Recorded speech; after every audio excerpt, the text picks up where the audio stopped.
You can find me always on @the_Stacey_Harris on Twitter and pretty much everywhere else. Google that and you'll find me. In the meantime, make sure you guys hop into Twitter because I will be at YF Entrepreneur chatting with all of you at the hashtag YFE chat. So be sure to be chatting away with me. Corey says we need a show. I think we might need a show, Corey. Let's get together and work on that. Jen says we need a show too. That might be shenanigans. That's what we should call it. We should just call it shenanigans. All right, guys. It was super fun talking to you. Thanks for letting me do this. And I will see you guys all on Twitter during the show and forever and ever. Bye.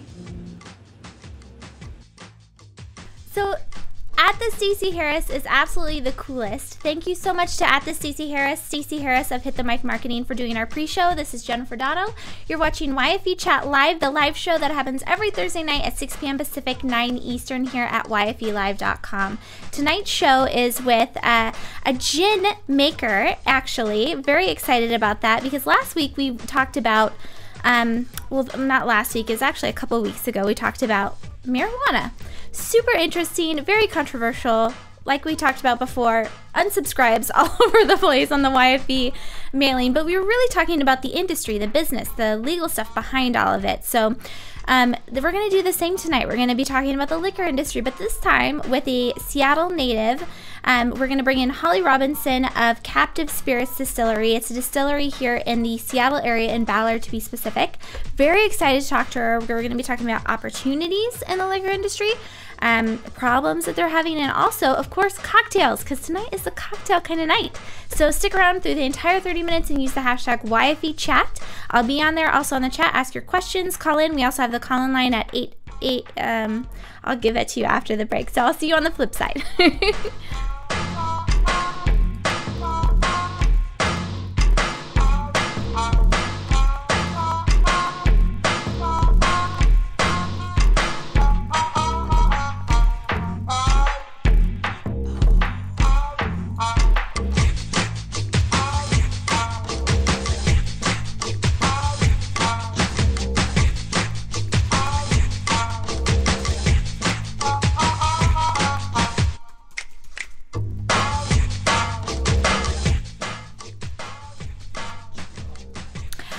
This is Jen Dono with YFE Chat Live. Again, the show that happens every Thursday night at 6 p.m. Pacific, 9 Eastern at YFElive.com. Our replays are available at YouTube at youtube.com/YF Entrepreneur and on iTunes. If you just do a search for Young Female Entrepreneurs, will pop up. Make sure that you subscribe, like, share, all that fun stuff. Tonight's episode is about the liquor industry, and we're bringing on Holly Robinson of Captive Spirits, and she's going to be talking to us about the liquor industry and also about gin, cocktails, and everything in between, so I'm very excited about that.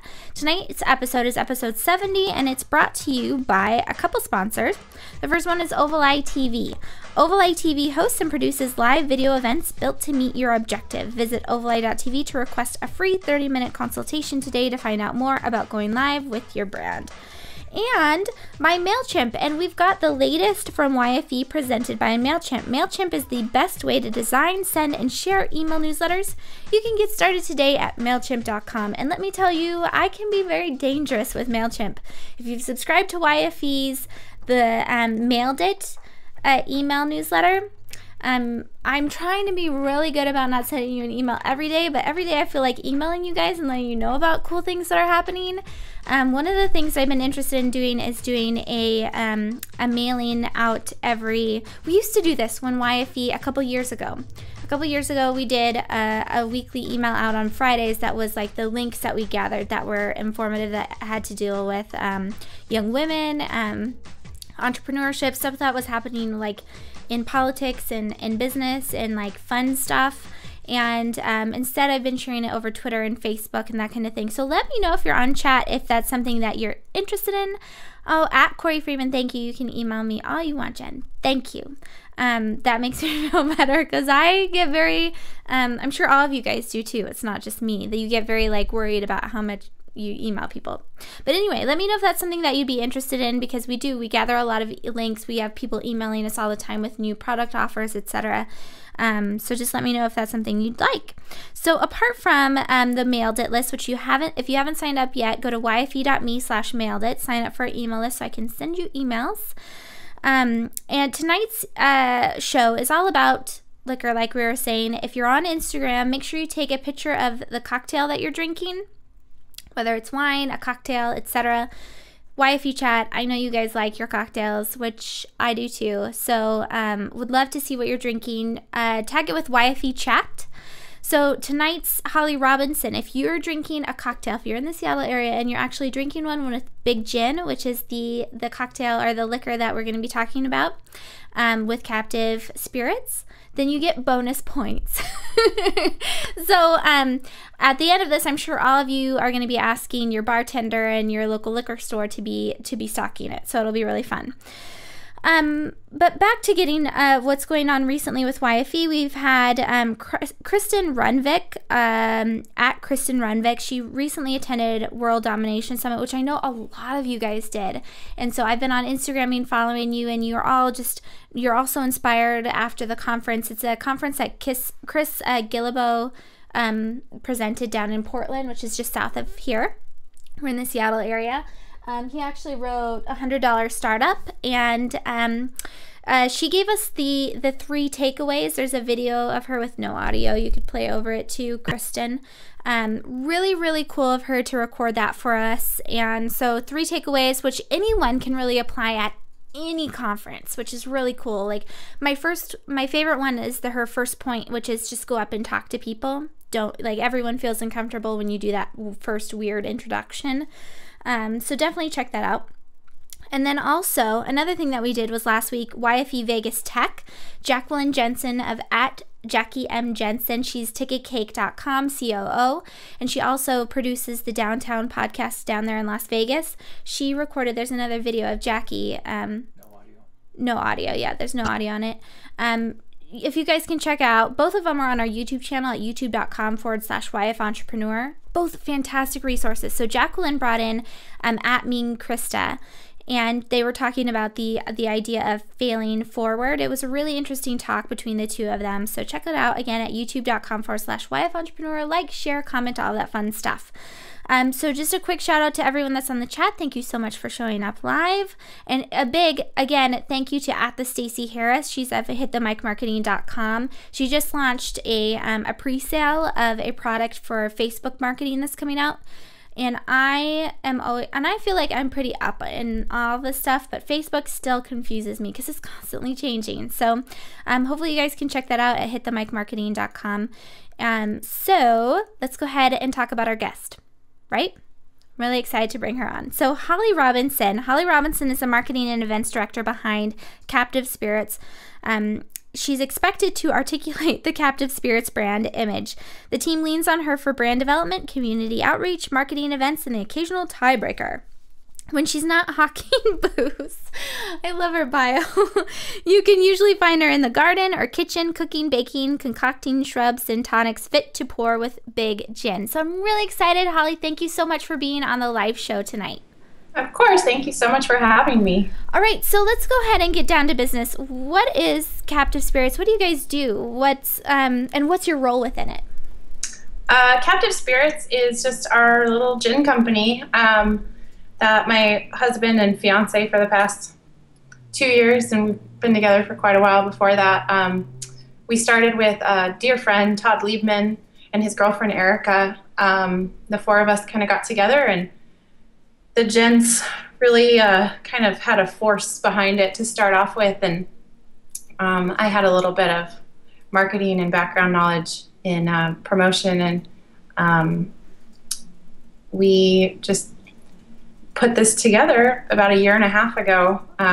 We've been out a little under 1.5 years now, and we focus in making gin. I love it. So let's talk about gin really fast before we get into the questions about the liquor industry, because I feel like gin.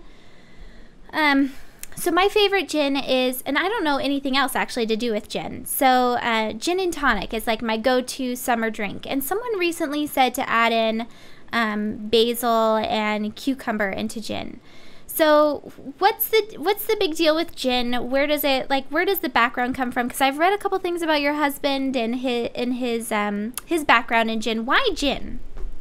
You know, it had a lot to do with our business plan and how we could structure our company and survive. We didn't have the capital to do a whiskey distillery, which costs quite a bit of money. And gin just fit really well. It was something that all four of us really enjoyed drinking. We had a passion about.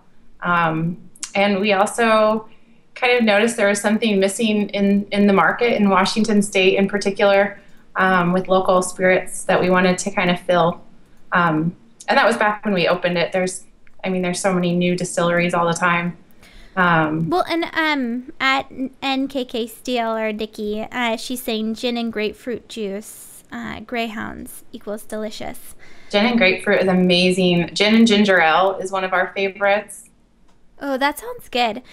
Gin is just a refreshing drink, I feel like, in the summertime. But the whiskey piece we'll get to in a little bit, because I've seen a number of young women that have been posting on Instagram their whiskey tasting. And it's always like, since when was whiskey a women's drink? But it really has become a women's drink in the last year or so. And you probably know more about it than I will. So we'll talk about that in a second. So before we get into that, let's talk about the micro distillery that you've started. So is that the right term to use, micro distillery?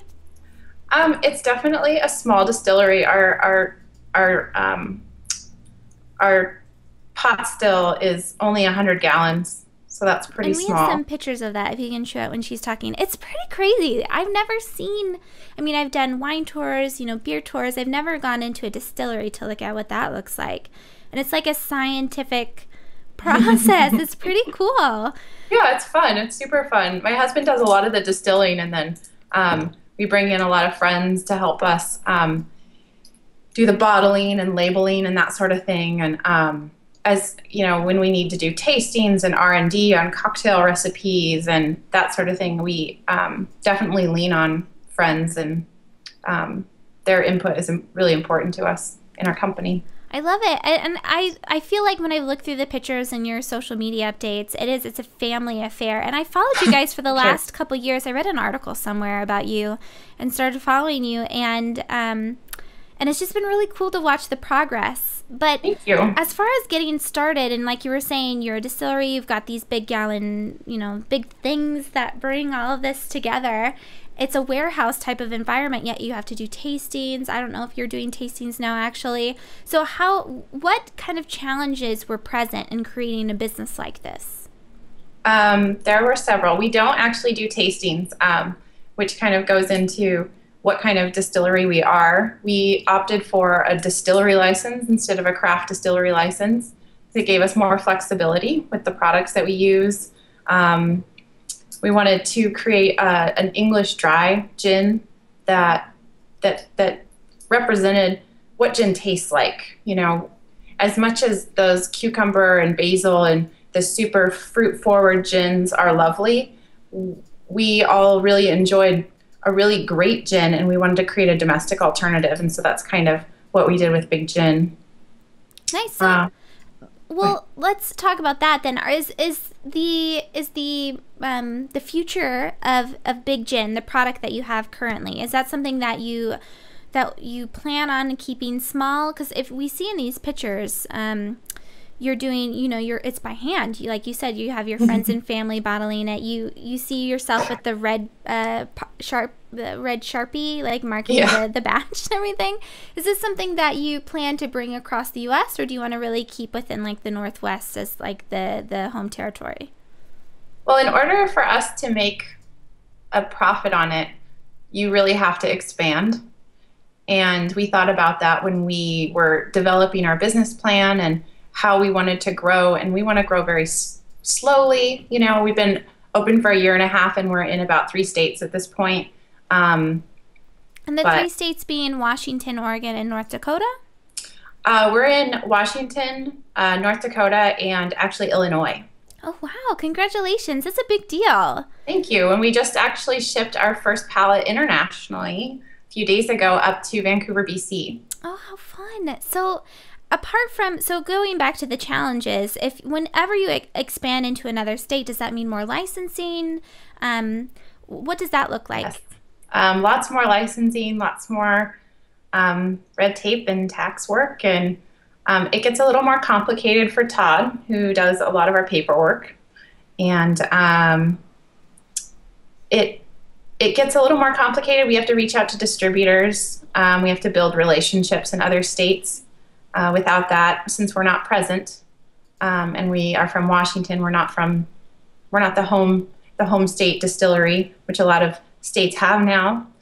We have to go and travel and build those relationships and market correctly. Right. So now I think it's Ben, your husband, that's going into North Dakota, right, for an event.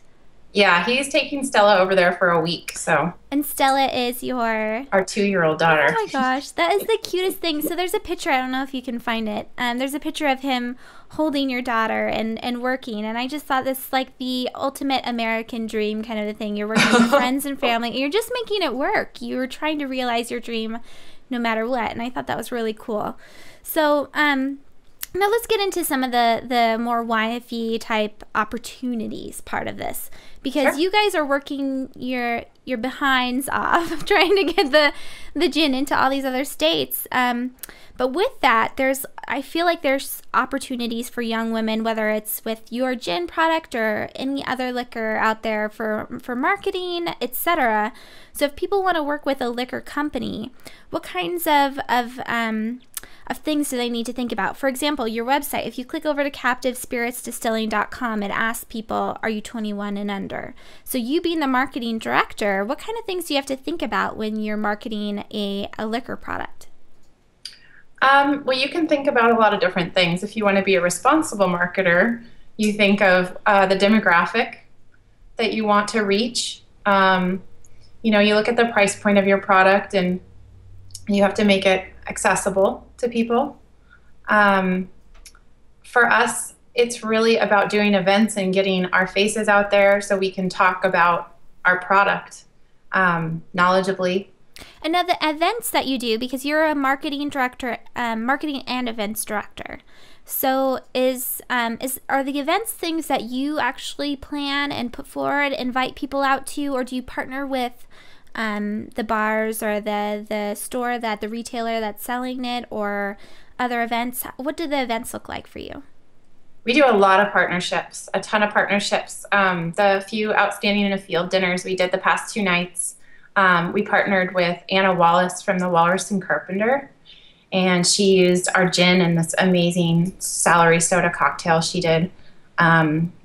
We've partnered with Andy McClellan. He was at the Golden Beetle for a little while and just moved up to La Zinc and did a cocktail class with him, which was amazing. Just a lot of local bartenders really help us out. A lot of local businesses. We did an event with Peter Miller Design, which he was awesome.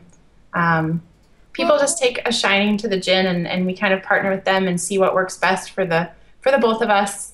We really want to make sure it's a mutually beneficial and a good partnership. Well, and on social media, are you doing the Facebook and tweets?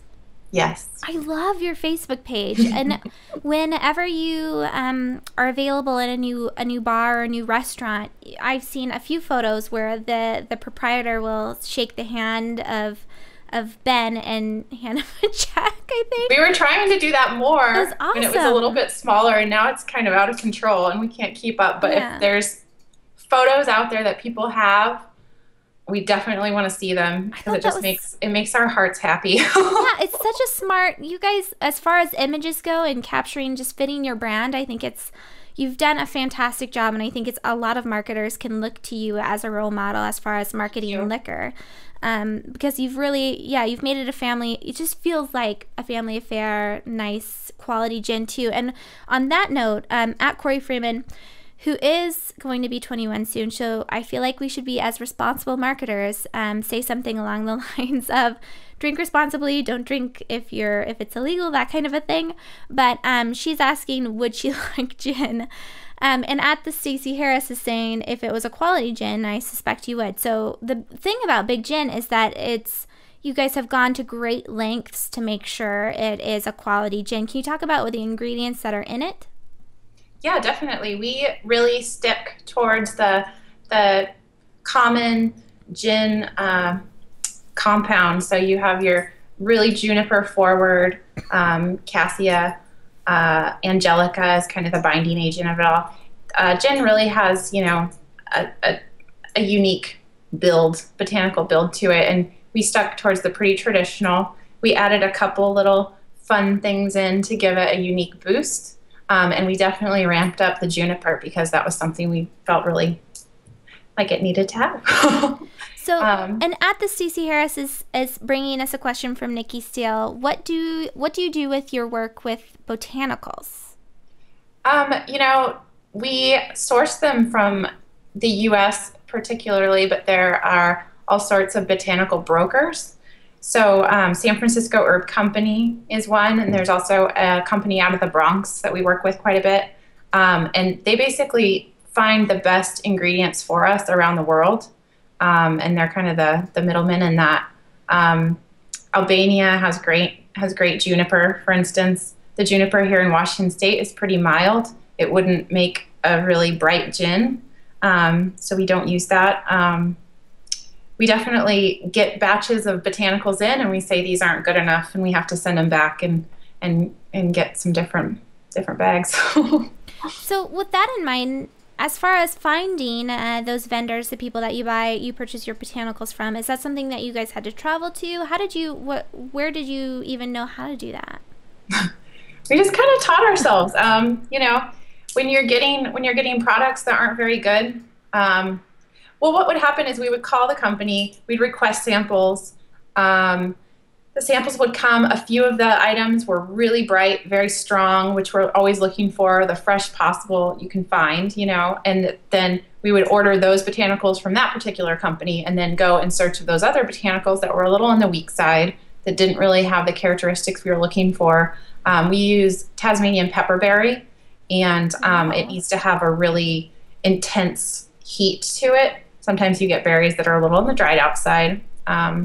So now, it's just kind of going back and forth. In the meantime, there's a picture of your husband having like a small tasting glass, and I think you went through how many batches before you found one that was like, this is the big gin? We went through a lot. We basically did a blind tasting with like 50 of our friends that are in the restaurant and bar industry. And had them rate. We put our 4 favorite gins in the mix with a ton of really amazing gins, both local and national, and then also international. So like Tanqueray was in there, and Beefeater was in there, Seagram's gin was in there, you know, and then local guys were in there as well. And they kind of rated the flavors that they liked out of them, what they liked best. And this one particular batch kept coming in the top 3 of everyone's favorites. So we kind of thought that might be the one. So how did you get your friends to come out? This is a silly question for liquor. It was really hard. But I mean, we hear this a lot. We bring in people that are in the tech industry, and they say, oh, you know, this is the best way to get your minimum viable product, basically saying that, you know, this is the one that you should go to market with. And they say you have to talk directly to a customer, bring them in and have them try it out and watch them try it out. How did you, again, it's probably a stupid question, but how did you get them to come and do a taste test for you? I mean, it probably was a little easier for us than most tech industries, but, you know, we invited people that we really respect. Eric Tanaka from Tom Douglas was one of the folks that came in, and no, well, on that, oh gosh, I don't want to interrupt you, so keep going. Oh, you're good. But, you know, these people would come in, our friends would come in, and they would bring a person or two that really didn't know us or have any interest in flattering us, you know. And that's what we wanted. We wanted people that were going to give us their honest opinion, because we didn't want to take something to market that it was just our friends being like, oh, man, this is delicious, you know. We wanted people to say, you know what, I would not drink that, or I would drink it, or that one tastes like bubble gum, that one tastes like, you know. So we had a lot of people say, oh, I'm not a big gin drinker, but they would drink all of them, and they would pull these different tasting notes out, which was incredible to me. But it was the general, you know, it's the general public, that's our audience. So now you mentioned Tom Douglas, which is, like I was saying, it's a revered name in Seattle. People hear that name and you think, oh my goodness, you're in Tom Douglas, right? Are you in all of his restaurants, or? I'm pretty sure I can safely say that we're in most of his restaurants, if not all of them. Yeah. How did that work out? What was the process like to actually get into restaurants? You know, you talk about Tom Douglas. There's a host of other restaurants and bars You're in, is it the Liberty in Seattle? The Liberty Bar, yeah. Yeah, a lot of Hill. Andrew Friedman is amazing in the bar industry in Seattle and what he's done for the Bartenders Guild. We have a ton of respect for him. Yeah, so I mean, you're in a number of restaurants that are highly respected. How did you get those? How did you get into them? It was a lot about relationships, of being in restaurants to begin with. I had worked for Tom at Lola for 3 years, and so a lot of the folks that I waited tables with, 4 years ago, they're all in management roles now. And so when we came around and said, hey, try our gin, of course they all want it, Right. And then just Ben, my husband, worked for King's for a long time, and a lot of great connections there, just different people that have kind of fingered their way through Seattle into different bars and restaurants. And it's a lot about connections, and it's a lot about just letting people have a bottle here and there and letting them try it and just check it out on their own without you sitting there watching them. And that's really helped us a lot. Those are good points. Now, I mean, with that in mind, so you and your husband were both in the restaurant industry, and your husband has this background in the distilling process. How did you get started in the beginning in terms of capital and hardware and all the stuff that you need? Because it's not just like opening up, an online business. It's a lot of money to put that kind of a thing together. So what did that look like? I can't take a ton of credit for that part. Ben and I were dating casually, and I decided to move to Portland. And so I was living in Portland, and he was up here while we were dating. And him and Todd worked really hard on their business plan on trying to develop. They developed $1 million business plan, basically, where they needed to find $1 million to open up. And it was right when the economy was not doing so well, and it just started to kind of keep lessening in thrilling folks. So they kind of stepped back a little bit and reevaluated what was going on. And at that point, I moved back up here, and we all kind of had a little bit of a hand in developing a business plan that was much smaller and could be a little more sustainable, where when you're selling 10 bottles, that 10 bottle sales goes back into the company, and that kind of buys the next 10 bottles. I mean, as a very small example. No, I think so. It was a bootstrapped company at the beginning, or is that Definitely. safe to say? Okay, so you didn't actually go out and fundraise or anything like that. It was all kind of from your savings, and there was a little bit of both Ben and I and Todd, and then Ben has a great friend who is amazing, and he ended up financing a large part of the company, a little bit at a time. And then But that was as you got started, right? As we got started, yeah. He committed at entry level, and because of him, we got off the ground. And then as we've grown over the past year and a half, he's definitely helped out more. And is he involved past the financial? And you don't have to talk about this if you don't want to, but is he involved? Do you have to listen to his input, that type of a thing? No, not really. He's just a really cool guy. He's an inventor. That is a cool guy. There should be more of him out there. I know. He has a really great company called Paha, and they finance small startups. And it's usually a little bit different than liquor companies, but he made an exception for us. Very cool. And it goes back to you talking about relationships, building those relationships, making sure that you're out there and talking about what it is that you love to do. So before we let you go, we were talking about whiskey. Yes. And the idea that a number of young women are on Instagram tagging whiskey tastings, all that fun stuff. Is that something that you're interested in getting into when you expand? Are you expanding into additional product lines? What does that look like, the future of it? I personally love whiskey and bourbon, and it's not something that we really have a strong desire to get into. There's people that are doing it and that have been doing it in the Seattle area and in the U.S. for that matter for quite a while. Right when the laws changed in Washington State in 2007, there's certain companies that got started. I know Woodinville Whiskey Company is going to have some amazing stuff. I've been hearing amazing things about them. Westland Distillery is another great local whiskey company. And so it's a long process, and you have to have very good investment and very patient investors. I bet. So for the time being, you guys are sticking with gin then? We're sticking with gin. We have the bourbon barrel aged gin that we have in Washington State. We have a little bit over in Chicago right now, in Illinois. We'll see if North Dakota picks it up, but for now it's a pretty small production, and it just kind of is a little more rounded gin.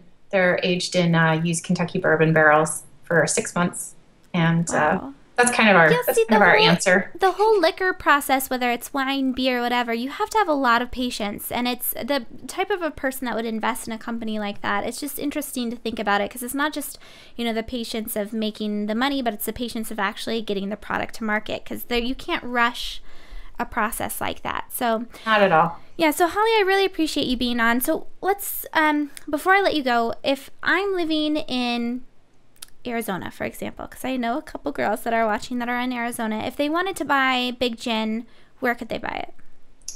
Well, ironically, we are in very intense negotiations with Young's in Arizona, and so we should have Big Gin in Arizona very soon. Nice. Currently, they could not buy it because it's not on the shelf, but what they could do is get online, and Binny's, it's BINNYS.com, is out of Illinois, and you can mail order through them. Oh, very nice. And so that's the one place that you can do a mail order.